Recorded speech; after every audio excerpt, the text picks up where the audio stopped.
नमस्कार दोस्तों, मैं मनीष कुमार भोज आप सभी लोगों का अपने YouTube channel Uttarakhand online classes में हार्दिक स्वागत करता हूं। दोस्तों, जैसे आप सभी लोगों को ज्ञात है कि वर्तमान समय में उत्तराखंड अधीनस्थ सेवा चयन आयोग द्वारा बहुत बड़ी संख्या में पुलिस विभाग के अंतर्गत ये पदों पर विज्ञप्ति प्रकाशित की हुई है, जिसके अंतर्गत कांस्टेबल दरोगा के पदों पर ये विज्ञप्ति जारी हुई है।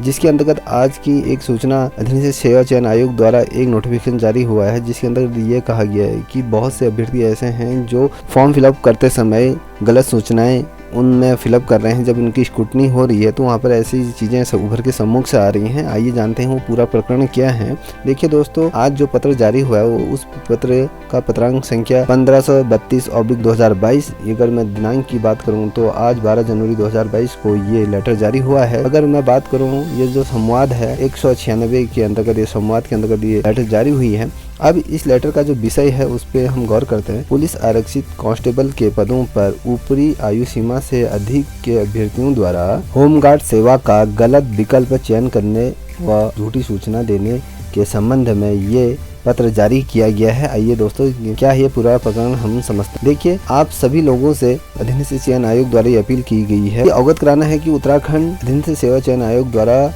पुलिस विभाग के अंतर्गत आरक्षित के अंतर्गत जो 1521 पदों पर तथा पुलिस विभाग के अंतर्गत कतिपय अन्य पदों के लिए यहाँ पर आवेदन प्रक्रिया चल रही है। जैसे आप लोगों को पता है कि वर्तमान समय में एसआई और दूरसंचार के अंतर्गत पुलिस फायरमैनों की भी और पीएससी की भी ये बहुत ढेर सारी वैकेंसीज उत्तराखंड के अंतर्गत वर्तमान समय में पुलिस विभाग के अंतर्गत हो रही हैं और कहें इनके अंतर्गत ऑनलाइन ये फॉर्म भी फिलअप किए जा रहे हैं।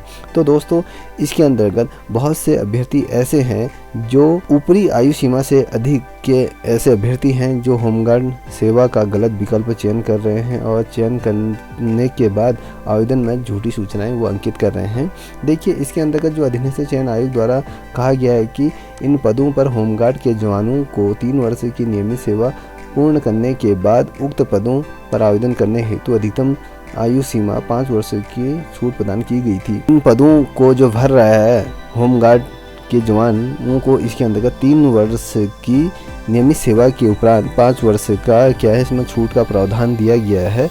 मगर आयोग के संज्ञान में यह तथ्य आया है कि कुछ अभ्यर्थी जो होमगार्ड में 3 वर्ष की सेवा पूरी नहीं करते हैं या होमगार्ड में उन्होंने कभी भी सेवा नहीं की है, वो होमगार्ड का 3 वर्ष की सेवा वाले विकल्प का चयन कर रहे हैं, जिससे होमगार्ड के लिए अनुमन्य ऊपरी आयु सीमा का लाभ प्राप्त करने में सफल हो जाए। ऐसा है, ये जो प्रकरण है, कुछ अभ्यर्थी ऐसे हैं जिनके द्वारा होमगार्ड के अंतर्गत जो नियुक्त होते हैं जो कर्मचारी, उनके लिए ये फॉर्म में एक विकल्प दिया गया है जहां पर होमगार्ड के लिए 3 वर्ष की सेवा अनिवार्य है। और कुछ बच्चे ऐसे हैं जो ये 3 वर्ष की सेवा को पूर्ण नहीं करते हैं और या उन्होंने कभी भी होमगार्ड के अंतर्गत अपना आवेदन भी नहीं किया है या फिर कहें उन्होंने कभी भी होमगार्ड के अंतर्गत कोई सेवा नहीं दी है।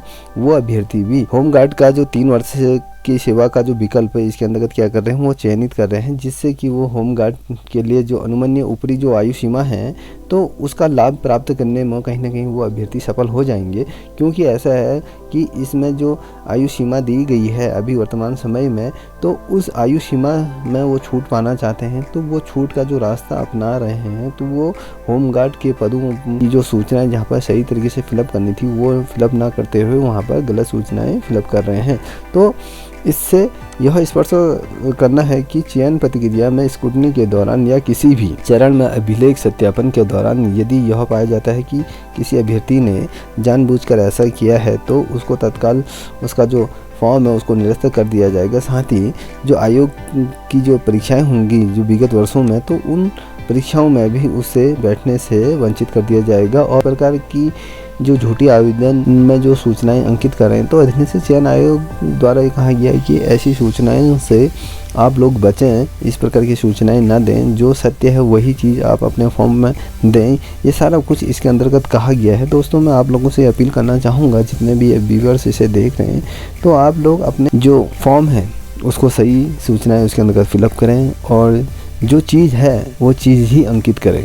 यदि आप लोग को छूट मिलनी होगी तो आपको मिलेगी। यदि आपने होमगार्ड के अंतर्गत कभी कोई सेवा ही नहीं की है या कभी उसके अंतर्गत कोई फॉर्म फिलअप नहीं किया है और आपको 3 वर्ष पूरे नहीं हुए तो आप इस विकल्प को चुनने से बचें और ऊपरी सीमा की जो आयु का लाभ लेने से भी आप लोग बचें। यही चीज़ मैं कहना चाहूँगा। आज तक के लिए इतना ही। यदि आप लोगों को ये चैनल पसंद आए तो प्लीज़ इसे लाइक शेयर कमेंट अवश्य करें, साथ ही अपने दोस्तों को भी साझा करें। तब तक के लिए इतना ही। जय हिंद, जय भारत, जय उत्तराखंड।